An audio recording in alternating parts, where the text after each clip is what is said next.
Hey guys, welcome to Atlas Shrug 383. Today I'm going to do just a simple oil change on my 2017 Toyota Tacoma. First step in an oil change is always park on level ground, which is why I pulled it about halfway in the garage here. It's fairly level. Get you some old newspapers, old boxes, cardboard, something like that, just to catch the drips if they fall. If you do this right, you shouldn't make a mess.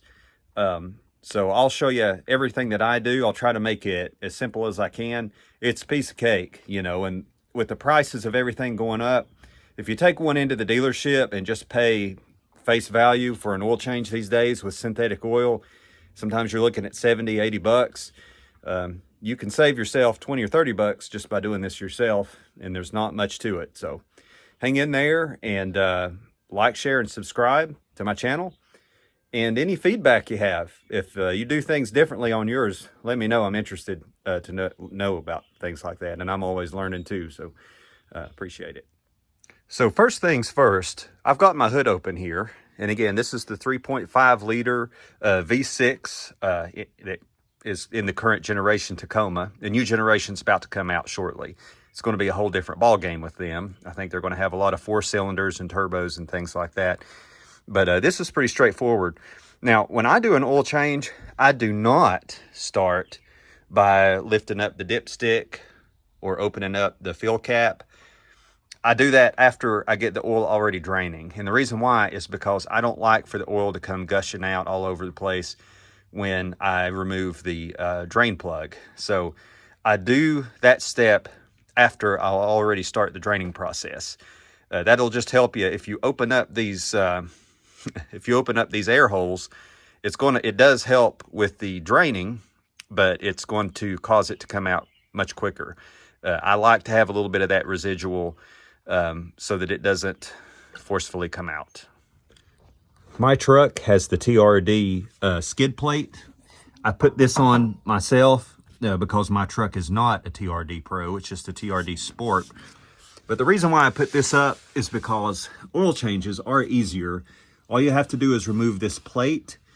If you have a TRD Sport without this, or a TRD off-road, there's a steel skid plate here. You just have to remove it. It's not difficult to do. There are just 4 bolts that hold it on, just like this skid plate. This skid plate actually has 6 bolts. I forgot there's 2 in the back, so it has 6. So it's not difficult to do. However, just removing the skid plate, it's bulky, and if you don't have any help, you might not want to deal with it. So I like the Pro setup because you only have to remove this plate with an Allen wrench. All right, guys, this is a 3/16 Allen wrench. And you see here, we'll just break these loose. I'm going to remove these 4 bolts with the Allen wrench. With the cover removed, you'll see this will give us access to the cartridge that holds the oil filter. So we'll take care of that in just a minute. But first, we want to start the draining process. So we're going to go back here to this opening, way back here. This is where, and there it is, the oil drain plug is. We want to get that started. Now we're going to remove that plug, okay? And then I'm going to go topside, and I'm going to lift the dipstick, and I'm going to open the fill hole on the engine, and that'll allow it to drain completely. And just another quick note on this. So we're going to use a 14 millimeter hex wrench to remove our drain plug for the oil. Make sure that you remove here.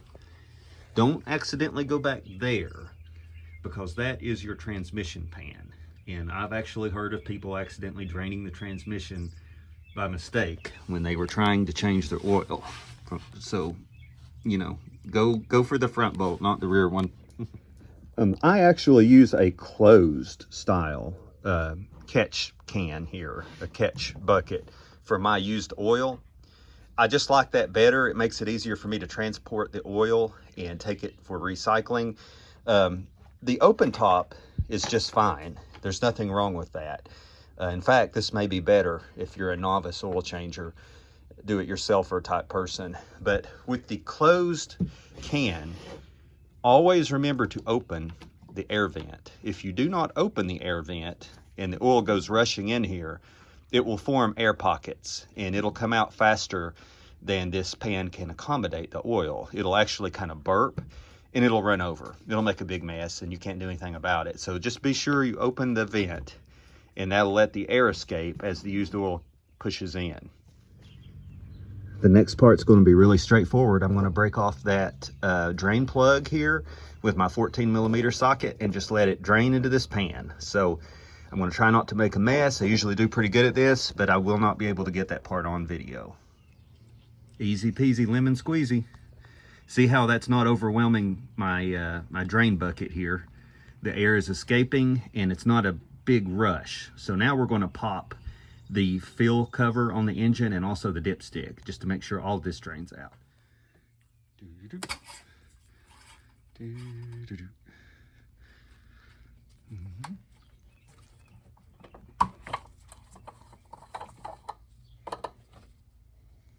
And you always put that somewhere where you won't lose it. While the oil is draining from the pan, it's a good idea to inspect your drain plug. Just inspect it for wear or damage. And you'll see that I have some gaskets here, some seals that I've ordered. There is a seal on your oil pan, okay? And it may not be necessary to replace it every time. It's just one of these. It is stuck on the oil pan right now. So once my oil is completed with draining, I'm going to take a flathead screwdriver and pry the old seal off, and I'm going to put a fresh seal on. But like I said, some people don't bother with replacing that seal every single time. It can hold up, but what you don't want is to put multiple seals on your oil pan. So if you're going to put a new seal on your drain plug, be sure to take the old seal off. And another thing you can do while you're waiting for your oil to fully drain, which I'm on the drip phase right now on that, is put your dipstick back down. Okay, I still have my my fill plug out. Put your dipstick down because you don't want to get dirt in there. Check your air filter. This is just a maintenance thing you can do easily yourself. And just pop your clamps right here and open your air box. Check your air filter while you're waiting. This one is in really good shape. It's not very dirty at all. So take a look at that. If it's dirty, then you know you need to replace it. And the next part is the phase that kind of deters some would-be mechanics, shade tree mechanics, from doing oil changes on these, is a lot of the modern cars don't have the old spin-on type oil filter anymore. They have cartridges and just a paper element that goes inside the cartridge, okay? It's not a big deal. The cartridges can be messy, however. That's why we're draining the oil first, and next we're going to drain the oil from the cartridge. And to do that, I'm just going to use a tube.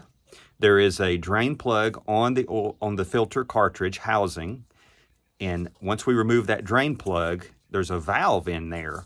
We're going to stick this up in the valve, and it's going to drain that housing so that when we remove the cover and we pull the filter out, we don't get half a quarter oil gushing all over the place.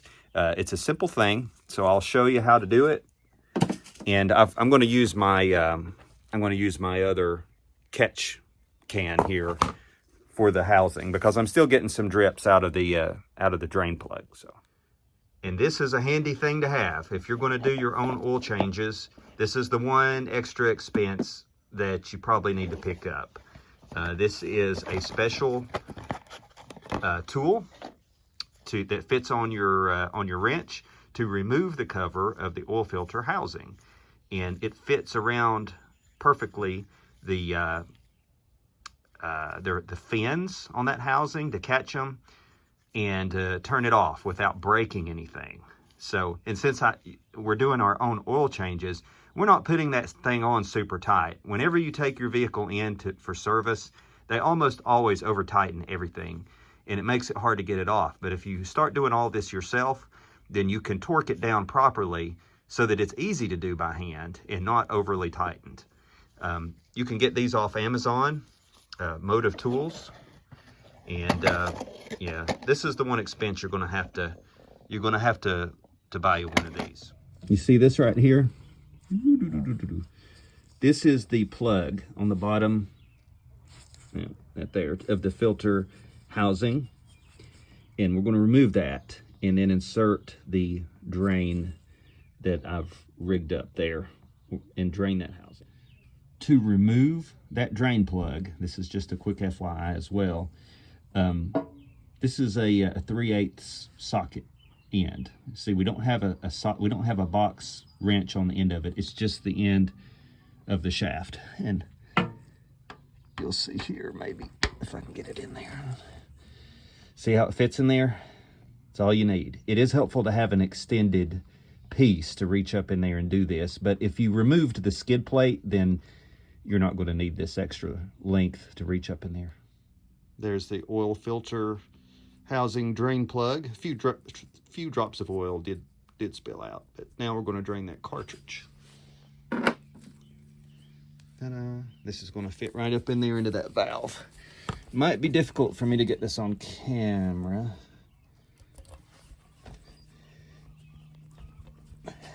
All right, it's going to take me a little more effort, so I'm going to have to do it off camera. See there? That's the oil that was in the filter housing. It took me 2 hands. I needed both hands to push that into the valve, but we'll see when that cartridge is, when the housing rather is empty of oil, this is how we're going to know. And then when we pop the cover off, we're not going to get a wash in oil. Let's see, we've got our cover, our cartridge cover removal tool installed here. So we're going to, still getting some oil out of it though. So we're going to hang off before we try to pop it off. Okay guys, just a little troubleshooting here because I had this happen to me the last time I changed oil as well.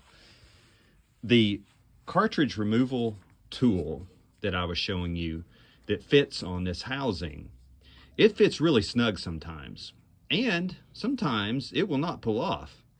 Don't freak out if that happens. It's okay. You have to be careful with this housing. It is plastic. It will break. It's I wouldn't say that it's delicate, but you just want to treat it with kid gloves. So if you have one of these tools and it does get stuck on there, just take you a flathead screwdriver, and you see how this how the housing has these fins that stick out like this. They're very gently, there's enough room in there for you to put your flathead in here and gently work to pry this off. I've almost got it off right now. I just wanted to show you because the first time this happened to me, I was like, hey man, I can't get this off. But gently stick your flathead in here, work it from both sides, gently, so you don't break this off or something, and it'll pop off. No worries. Okay, let's look at this real quick because this is important, what we're going to do next, okay? Here is our oil filter housing or cartridge in all of its glory. I've taken the old filter out. There's the old filter in there in the mess. Here's the little plug. The plug goes down here.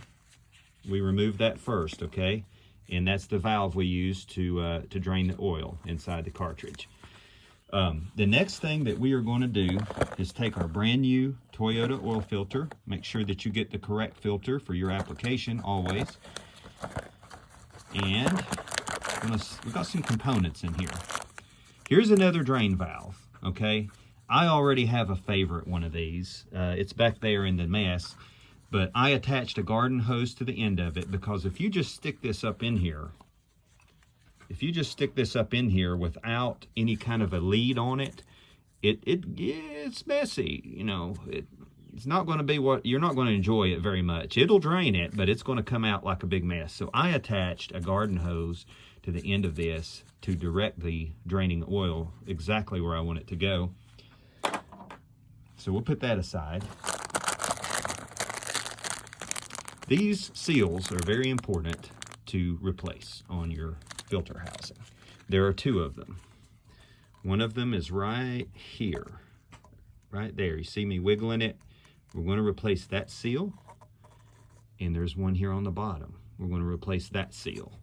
And all of these kits come with new seals for replacement. It's good to have a pick. My picks are over here. If you've got a pick, something thin and sharp like this, then you can pull those old seals off. It is no problem at all. Just pull them off. Make sure that you put a little fresh oil on your new seals, just like you used to with the old spin-on oil filters, the seal that is on those. Putting a little oil on these seals will soften them. I call it season them. It'll soften them. It'll make them, pliable and ensure that you don't have any leaks. So what we're going to do right now is I'm going to pull these two seals off. I'm going to put new seals on, and then I'm going to pop my new filter in. And then it's just a matter of reverse order. Basically, I'm going to put my drain plug back in. Make sure you put your drain plug back in. Don't focus so much on this that you forget to put your drain plug back in. That does happen, folks. It sounds ridiculous, but we're humans and we forget things. You get all of this stuff fixed and you put it back in your truck, and the next thing you know, you're dumping oil in there. Well, if you don't put your drain plug back in, well, you know what's going to happen. It's bad. So just a little reminder. Now we're ready to reinstall. I have put my new seal on the bottom. I've put the drain valve cover back on, relatively tight. I've had my truck changed by Toyota a few times, and they super tightened this thing on the bottom, probably with an impact gun. And man, the first time I ever had to remove this the drain valve cover, it was very difficult. But now that I'm doing it myself, I put it on properly, and it's very easy to remove this. We've got a fresh filter in here. We've got fresh seals. So let's get this puppy back on. I think I can do this one-handed mostly. Right there is where it goes. See that? So I'm gonna take this. Let's see if I get this in focus here. I don't know, I'm mighty close. Let's get started there. Sorry guys, I know all you can see is basically my hand. There. So we've got it in there. I'm just gonna hand thread this. Just like you would the old spin-on type of oil filter. I'm gonna hand thread this as far as I can. We do not want to super tighten this, okay? Okay, now we're gonna get the wrench out and finish. Just a little helpful advice here, folks. Don't push this wrench on there super hard, or it's gonna be hard to get it off, okay? Just letting you know, as we tighten this, do not push this on all the way and push it up. We're going to turn it, but we don't want to push it up. Just want to show you this right quick. Still got a few drips coming out from the drain plug. You can see the seal is stuck on there. I'm going to use a pick, and I'm going to pick that old seal off to put my new plug back on. I got my old seal off with a pick, but it flew away, and I don't know exactly where it went. Don't know, but you see it's gone now. So we always start everything by hand that we can. And we're going to put this drain plug in, tighten it by hand.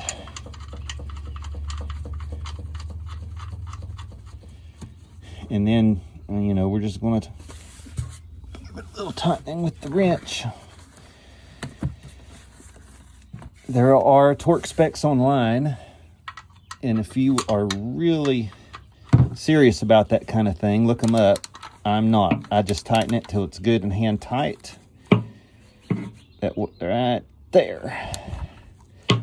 That's my torque spec. And I know that'll crush that seal down, make a good seal. And I know next time I change my oil that it won't be a bear to take that off. All right. And now we're all done, right? Wrong. We've got to put oil back in there. That is one thing, no matter how busy you are, kids screaming, dogs are barking and stuff like that, don't forget to put oil back in your engine or it will not last. And that is one of the most expensive mistakes you could ever make. So don't be like me and always be in a rush all the time. For the 3.5 liter Tacoma, it takes about 6.2 quarts of oil.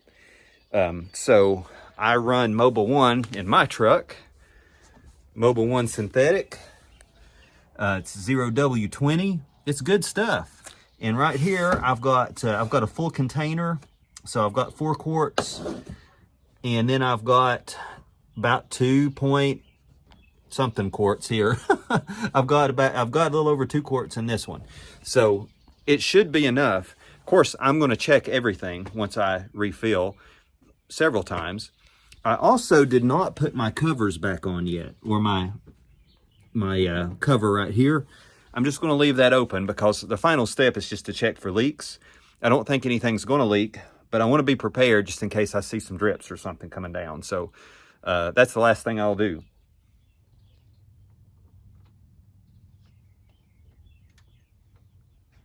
We've got all of our plugs in the bottom, so we're not going to pour this expensive oil right through the engine and out into the floor, thank goodness.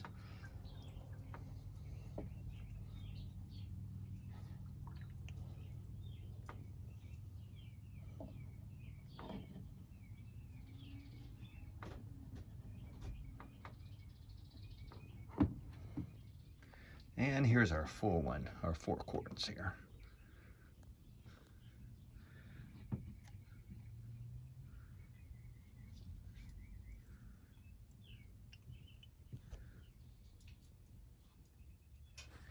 All right, guys, we're almost done. So appreciate you hanging in there with me. I'm gonna put our fill cap back on now.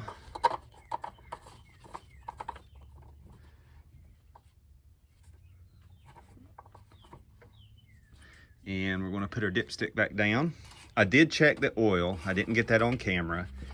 I knew that it should be pretty much perfect because I know how much oil goes in here and how much comes out. So now the final step we're gonna do, and then we'll call it a day, is I've still got my drip cardboard in place, but didn't put my cover back on just in case I need to make a final adjustment or something.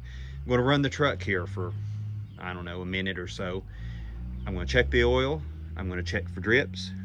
If everything looks good, we're done.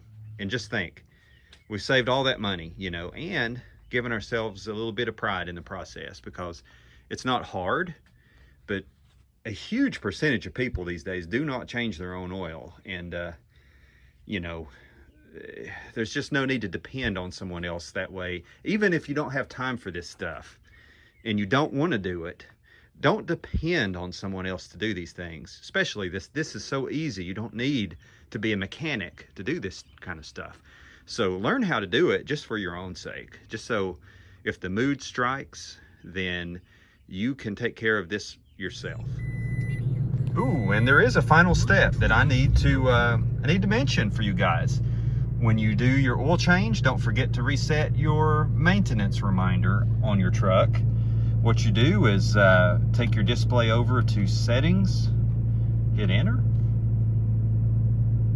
and maintenance reset. You might have to scroll down to get to there. From here, you just scroll down to maintenance reset. Oops, up one. Reset. Yes, we'll reset the reminder. Excellent. Okay. Thank you guys for watching. Like, share, and subscribe. I hope this helps somebody. I'm really hoping I can reach out to you first timers and get you interested in doing your own maintenance on your trucks. So take care. Atlas Shrug 383. Have a great day.